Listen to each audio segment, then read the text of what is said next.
प्रसाद देण्याकरता तयार आहे, मात्र त्याच्याकरता आपल्याला आपला अधिकार सिद्ध करावा लागतो. अधिकारी बनला की प्रसाद प्राप्त होतो. पण मला आजच्या अभंगाचा जो विचार करायचा आहे, अभंगाचं जे चिंतन करायचं आहे, ते परमात्मा कोणाला प्रसाद देतो त्याचा विचार करायचा नाही. मग परमात्मा कोणाचा प्रसाद घेतो याचा विचार करायचा. कारण परमात्म्यालाही प्रसादाची गरज आहे, परमात्म्यालाही भूक लागते, त्यालाही जेवायला आवडतं. पण त्याचं नशीब असं आहे की त्याला खाऊ घालणारे कोणी मिळत नाही, त्याला सगळे दाखविणारेच मिळते. देवाला आपण निवड दाखवतो का खाऊ घालतो?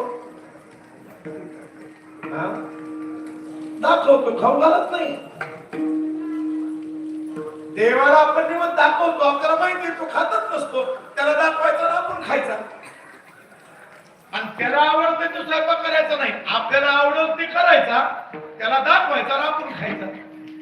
आवडीच्या मते करीते भोजना म्हणते नारायण भोग केला. तुकाराम महाराज म्हणतात आपल्याला आवडतं ते स्वयंपाक करतात आणि मग ते देवा करता प्रसाद केला. देव खातोय का? त्याला खायला केलाय. देव खात नाही असं नाही, पण त्याला खाऊ घालणारा पाहिजे ना. देवाला वाटतं कोणतरी माझ्या जवळ यावं, प्रेमानं मला बोलावं, प्रेमानं मला खाऊ घालावं. परमात्मा खायला तयार आहे. बघा नामदेवरायांचं वय किती आहे? नानाशे नामदेवराय 5-7 वर्षाचं वय. आईने सांगितलं बेटा नामदेवा जी देवाला दूध पाजून ये बरं.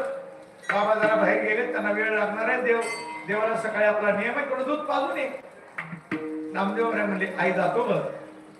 दूध घेतलं, देवळात आले, देवाच्या पुढं दुधाचा ग्लास धरला. देवा दूध प्या हो.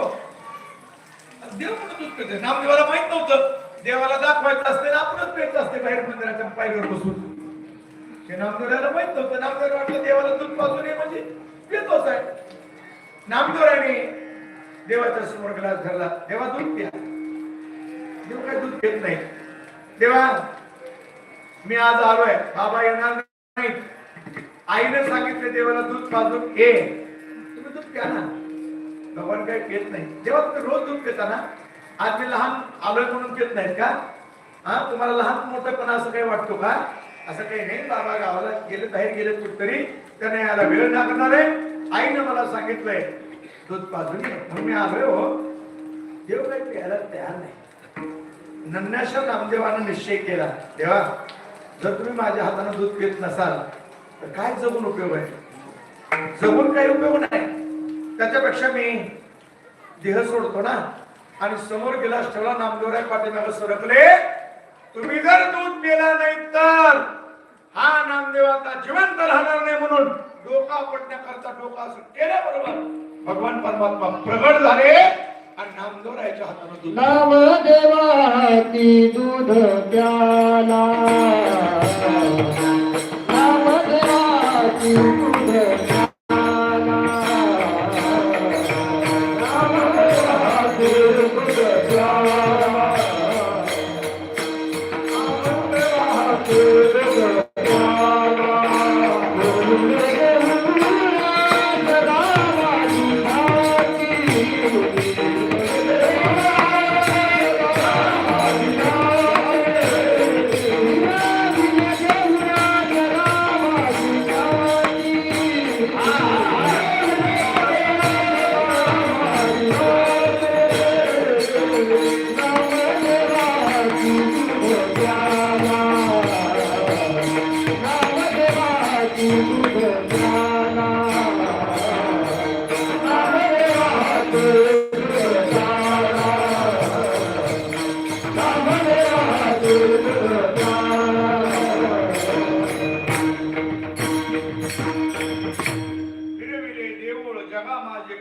नामदेवा हाती दूध नामदेवराय आपण तुकोबाराच्या चरित्रामध्ये कथा ऐकलीच की आई साहेबांनी देवाला दुधाचा तांब्या तापलेला, देवाला पाजाय गेल्या, देवाला पोळलं, देव दूध पितो, देव जेवतो, त्यालाही भूक लागते.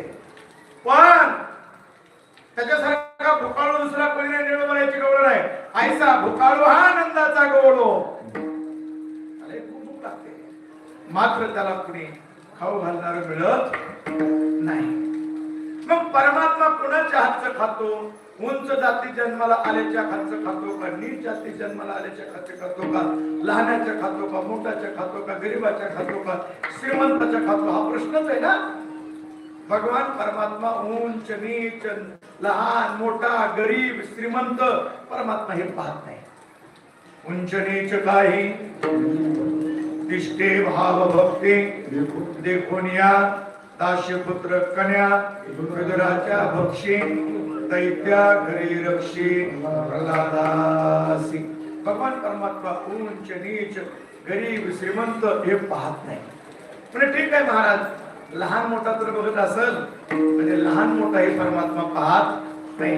लहान असो मोठा असो, गरीब असो श्रीमंत असो, परमात्मा त्याचं वरलं काहीच रूप बघत नाही. त्याचं अंतरंग पाहतो, त्याचा भाव पाहतो, त्याचं प्रेम पाहतो, त्याची श्रद्धा पाहतो, त्याचा विश्वास किती आहे तो पाहतो. त्या जगन्नाथपुरीची एक कथा आहे, भागवतामध्ये तुम्ही श्रवण केली असेल कदाचित. जगन्नाथपुरीमध्ये कर्माबाई नावाची एक लहान भक्त होऊन गेली जगन्नाथ भगवंताची. लहान होती ती पोरी, 10 वर्षाच्या आतलं वय. वडील आणि दोघच, आई देवा घरी गेली. वडील व्यापारी आणि वडिलांनी काहीतरी व्यापारानिमित्त बाहेर जाण्याची वेळ आली आणि ते अवघड वाटलं वडिलाला. मुलीला बरोबर घेऊन जावं तर सांभाळावं कुठं, लेकराला ठेवावं कुठं, पण नेता बी येईल, सांभाळता बी येईल, पण घरची देवाची पूजा बंद करत पडलं, दुसरं कुणी नाही. आणि नाही न्यावं तर बाळ, या बाळाला सांगावं कसं. वडील दुविधा मनस्थितीमध्ये विचार करते, गेल्याशिवाय तर पर्याय नाही. पण बापाच्या चेहऱ्यावरली काळजी सगळ्यात जास्त लवकर जर कोणाला कळते तर ती मुलीला. थोडा जरी बापाचा चेहरा थोडा काळवंडला की लगेच मुलगी बापाजवळ येतात. बाबा तेव्हा तुमचा चेहरा जरा बरोबर नाही, काय झालंय सांगा ना, सांगा ना, हट्ट करणार. त्यामुळं मुलीच्या लक्षात आलं, मुलगी जवळ आली, बाबा काहीतरी तुमच्या मनात विचार चाललाय, मला तुम्ही सांगत नाही, सांगा बरं. तिने सांगितलं, बेटा मला बाजारला व्यापारा करता जावं लागतंय ग. मग काय अडचण आहे? कसं नाही बेटा, मला जायचंय, पण एखादा वर्ष तिकडे लागू शकतं मला, 1 वर्षभर. काय हरकत नाही, जा ना मग. अरे पण तुला बरोबर नेता येत नाही. नसू द्या, मी तर राहते ना. का नेता येत नाही? आपल्या घरच्या देवाची पूजा बंद करत, त्याला आंघोळ घालावं लागते, त्याला जीव घालावं लागते, रोज झोपवावं लागतंय. कोण करील? म्हणून मला चिंता लागली. त्या 7-8-10 वर्षाच्या मुलीनं कर्माबाईनं सांगितलं, बाबा तुम्ही चिंता करू नका, मी आहे ना, मी सगळं करते, तुम्ही काळजी करू नका, मी सगळं करते, तुम्ही आनंदाने जा, काही काळजी करू नका. आणि तिचे पिताजी व्यापाराला कशाला काही गेले असतील, निघून गेले. नंदीशी कर्मा घरात आहे, आंघोळ करावी,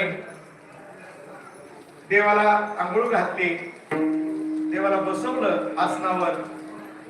आता स्वयंपाक काही फार केला येत नव्हता, खिचडी केली आणि खिचडी देवाच्या समोर ठेवली. देवा मला काय फार स्वयंपाक येत नाही, चांगले चांगले पदार्थ तुम्हाला खाऊ घालता येत नाही, मी मला जसं जमल तशी खिचडी केली आहे, तुम्ही जेवा, मी समोर बसते, तुम्ही जेवला की मी जेवते, कारण मला पिताजीने सांगितलं देवाला जेव घालायचं मग जेवायला. समोर खिचडी थाली ठेवली. कर्माबाई देवाकडे बघत बसली. 15 मिनिटं झाले, अर्धा तास झाला, देव काही खायना. आता लहान लेकरू ना, तिचा भाव बघा, ते लहान लेकरू त्याला काय कळतं देव खात नाही वगैरे. ती म्हणते, देवा खिचडी चांगली झाली नाही का हो?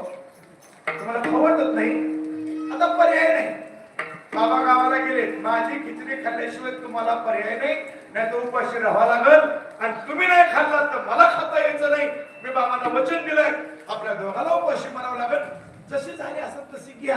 आता उभं हे ते मागत बसू नका. तुझा भाव बघा किती भाव आहे. भगवान काही बोलत नाही. अर्धा पाऊण तास होऊन गेला, 1 तास झाला. कर्माबाईच्या लक्षात आलं आपले बाबा रोज काय करतात, नैवेद्याचं ताट ठेवतात आणि पडदा लावतात. मी तर पडदाच लावला नाही. अरे अरे अरे देवा, तुम्हाला वाटलं पडदा लावला नाही, त्याला काय पडदा लावायचा, आता घरात आपण दोघच आहे, तुम्ही आणि मीच आहे. पण तुमचा नियम असता तर काही हरकत नाही बाबा, मी पडदा लावतो. लावला पडदा लावला. 15-20 मिनिटांना पुन्हा बघितलं ताट तसंच. देवा का बरं खाल्ला नाही, दुसरी करू का खिचडी, पुन्हा दुसरी बनवली, ती देवापुढे ठेवली. देवानं खाल्ली नाही. दिवस मावळत आला. कर्माबाईला भूक लागलेली, पण बाबाला सांगितलं मी देवाला खाऊ घातल्याशिवाय खाणार नाही, तुम्ही काळजी करू नका. तो दिवस गेला. भगवान परमात्मा जेवत नाही. कर्माबाई देवाच्या चेहऱ्याकडे बघत बघत तिथंच कोपऱ्याला लवणली, तिथंच झोप लागली तिला. दिवस उगवला कळाला नाही. पुन्हा दिवस उगवला, पुन्हा उठली, आंघोळ केली, परत देवाला आंघोळ घातली आणि परत खिचडी करून देवाच्या समोर ठेवली. देवा कालचा उपवास घालाय, आजचा उपवास घडू नका बरं का, मला बी लय भूक लागली आहे. आता माझ्याच्यानं होत नाही. इथं आई नाही, बाबा नाही, घरात कुणीच नाही, मीच एकटी आहे. तुम्हाला खिचडी खावा लागला. देवा खा बरं. दुपार झाली, देव खात नाही. कर्माबाई रडायला लागली, डोळ्यात पाणी आलं. देवा मला लय भूक लागली हो, तुम्हाला आवडली नसली तरी बळच थोडी खा, कारण तुम्ही खाल्ल्याशिवाय मला खाता येणार नाही. तेव्हा खा बरं. दुसरा दिवस गेला. तिसऱ्या दिवशी 2 दिवस उपवास झालाय. तिसऱ्या दिवशी मात्र कर्माला चालता येणार. लहान लेकरू ना, भूक लागली, कशी तरी खिचडी केली, देवाच्या समोर ठेवली आणि देवाच्या समोर बसून हात जोडून देवाला प्रार्थना केली. देवा खा बरं खिचडी, आज माझ्याच्या अवसान घडून गेलं, तुम्हाला मी जीवन दिसणार नाही, पुन्हा मला खूप भूक लागली आहे. आता बाबा नाहीत, माझी आई तर नाही, तुम्हीच माझे मायबाप आहे. तुमच्याशिवाय मला कोणी नाही आणि माझ्याशिवाय तुम्हाला कोणी नाही. तुम्हाला दुसरं कोणी खाऊ घाला येणार नाही. बाबा गावाला गेले, माझ्याच हातचं जसं असेल तसं खावा लागल आणि तुम्ही खाल्लं मला खायला मिळेल. जेव्हा खा बरं. कर्माबाईच्या डोळ्यात आसू रडायला लागली कर्मा, आणि मग रडून रडून थकली आणि तिला मूर्छा आली. मूर्छा खाली पडल्या बरोबर भगवान जगन्नाथ प्रगट झाले. त्याने कर्माबाईला म्हणजे उठ बेटा, उठ म्हणल्याबरोबर कर्माबाई सावध झाली. भक्ती तर भगवान परमात्मा खिचडी खायला लागले. चालू कार्यक्रम खायचा. कर्माबाई म्हणली देवा काय कमाल आहे तुमची, कालपासून 2 दिवस झालं मी बी उपवासी आहे, एकटंच खायला लागले. गप्पो गप्पो गप्पो भूक लागली. आमच्यात पद्धत आहे बाबा दुसऱ्या समोरच्या माणसाला आल्यावर जेवा म्हणायची. का तुमच्या देव लोकात पद्धत नाही का म्हणली, असली पद्धत आहे का आपण कोणतं, मला थोडे खा म्हणताय का नाही. त्याचा तेवढा सरळपणा भगवंतानं पाहिला. भगवान परमात्माने कर्मा जरा समोर ये बरं. कर्माबाईला समोर बसवलं आणि देवानं आपल्या हातानं तिला घास भरवायला सुरुवात केली. कर्माबाईला देवानं भरवायचं, कर्माला देवाला भरवायचं. दोघांचा रोज कार्यक्रम चालला सकाळी रोज. भगवंताला बी आनंद येऊ लागला. वर्ष 6 महिने निघून गेलं आणि बाहेर गेलेले बाबा आले, नेमके आले आणि कर्माबाई देवाला खाऊ घालत होती. नेमके आले त्यावेळेला हाक मारली, कर्माबाई कर्मा जी अहो पाय पाय धुवायचे, मला पाणी घेऊन ये. बाबा तुम्ही आता काय करा, हाताने घ्या, पाय धुवून मध्ये या. का मी देवाला जीव घालते. बाबा म्हणले यार बेटा देवाला जीव घाला, तुझी काय गरज आहे. नैवेद्य समोर ठेवायचा, पडदा ओढायचा, निघून यायचं. तू कशाला थांबती. ते म्हणजे तसं नाही, तुम्ही गेल्यापासून कार्यक्रम लई लाडावलाय, जरा लाड द्या झालाय तुम्ही. आता मनानं खात नाही, ते माझ्या हातानच खाताय. पिताजीला असं वाटलं की लेकरू रोज पूजा करून करून वेळ लागल्यासारखं झालं काय की गडबडीत त्यांनी हात पाय धुतले, आतमध्ये आले आणि बघितलं तर कर्माबाई खिचडी घेतली, देवाच्या तोंडाकडे धरतीये. पण आता यांचं कुठं पुण्य एवढं आहे, यांना दिसायला, यांना काही दिसायला गेलं. काय करतीस, मी देवाला खाऊ घालतो. कुठं खातोय तो, अहो खातोय की, मला कसा दिसत नाही. कर्माबाई म्हणजे देवा घाबरला का काय, घाबर नको, आपलेच बाबा आहेत ना, मारहाण करीत नाही, लय प्रेम करतात माझ्यावर बाबा, कधीच मारत नाही, तू घाबरू नको, खा ना म्हणे त्याच्याबरोबर, खा, काय काय घाबरायचं, काय कोण माणूस आहे, आपलेच बाबा आहेत. पण आता देवाला कसं सांगावं कर्मबाईला करायचंच नाही. आणि मग देव काय दिसना, कर्माबाईचं मी हातातलं खाणं बंद केलं आणि मग कर्माबाई राहिली, देवा असं करू नका हो, माझ्या बाबाला खोटं वाटल आणि मला येण्यात काढतील. माझ्या बाबा करतात, खाऊन दाखवा की एक घास. आणि मग कर्माबाईचा हातातला घास देवाच्या मुखात गेलेला एवढं लक्षात आलं.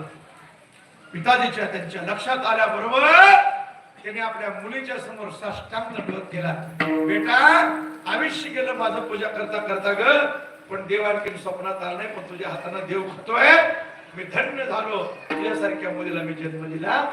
मला दृष्टांत सगळं सांगायचं नाही. माझा मुद्दा इथे एवढा आहे की भगवान परमात्मा खायला तयार आहे, खातो भगवान, पण तो खातो, पण कोणाचा खातो? महाराज म्हणतात तो आपण असं दिलेलं तर खाईल, पण उष्ट पण खायला तयार आहे, पण कोणाचं उष्ट खायला तयार आहे ते पहिल्या चरणात. पाहते गोवाळे आय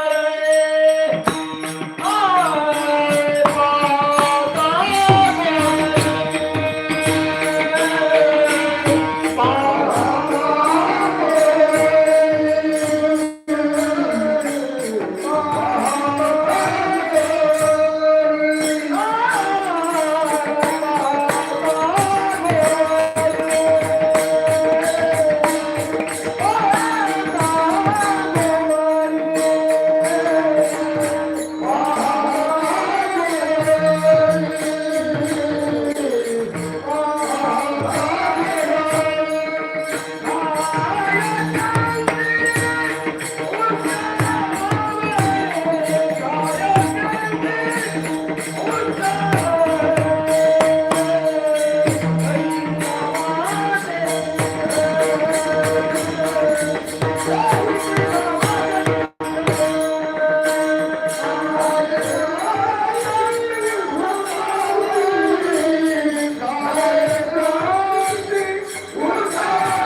पाहता गोवळी उष्टावळी खाय. परमात्मा उष्ट खातो. कुणाच न म्हणे उच्चिष्ट अथवा थोडे तुका म्हणे भक्ती पुढे. परमात्मा उष्ट म्हणत नाही, थोडं म्हणत नाही. त्या पेंडीनं काय करावं, घरी पळपळ जावं, आय ग आय ग आय ग, काय रे, अगं आमचा मित्र सखा कृष्ण भलबा आहे ना म्हणे, मग त्याला थोडं दही देणार नाही त्याला उपाय, गाडग्यात दे, देणार नाही, गाडग्याला हात लावू नको, ताब्यात दे, ताब्याला हात लावू नको, कुटकुट्यात दे, हात लावू नको म्हणलं ना, बर हा इकडे तिकडे गेली की पेंगानं तोंडात दही भरायचे, तोंडात आणि पळत यायचं कृष्णाकडे. कृष्णाने ओळखायचे ना काहीतरी खायला आणले, त्यांना आ करायचं की ना. मग देवाला काही जेवायला मिळत नाही, देव काय उपाशी आहे, देवाला काही मिळत नाही का महाराज? पण परमात्मा त्यांचं गोष्ट खायला तयार आहे. आणि आम्ही भरजरी वस्त्रामध्ये देवा पुढे गेलो तर देव आमच्या ताटाकडे वापरून बघत नाही.